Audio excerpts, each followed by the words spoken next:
Let's see what he can do. Well, this is it. This is probably the last throw of the dice for Kelly. It's a foamy one. He's not going to like that. He's going to have to lock in something big. Throws away the aerial, and wowee. Look out. 1 minute on the clock.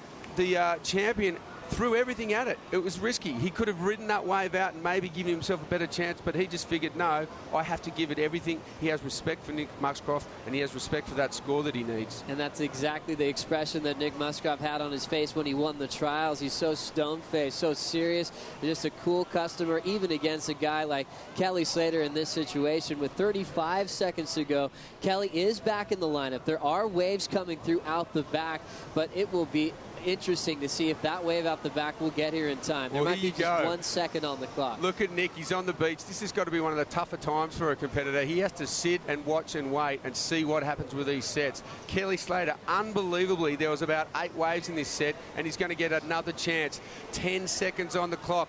He's going to have to go this first wave. He can't let it go. He needs an 8.07. This is as good as it gets, folks. The 11-time world champion. Can he do it? First turn is a big one, straight in the pocket. I've got chicken skin, Joey. Big wrap into the pocket for Kelly. He needs this score. It's starting to slow up, but he needs this thing to work with him. He's going to fade it back again. Nice rebound in the pocket. Kelly's feeling it to this inside section, wrapping another carve. He needs a huge finish if he wants to put up a fight to pull off this one. Closeout section. Goes for the big air reverse and stomps it right on the sand.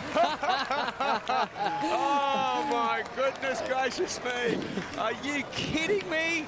No. That did not just happen. That did not just happen. One of the hardest finishing sections to ever pull that off on, and he dry docks it right onto the sand. Nic Muscroft seeing the whole thing, and he has to be shaking his head. You know, the wave out the back, you're not thinking, okay, he didn't get the best wave out of the set, but just like Kelly can do, he'll rise to the occasion and put it all on the line. That is a deflated Nic Muscroft there. He knows he's done. You know, the judges, you know, we'll wait and see. We will wait and see. But just to look at Nic Muscroft, he knows the score. He knows the scales. We'll wait and see. But let's have another look. The replay. You be the judge at home.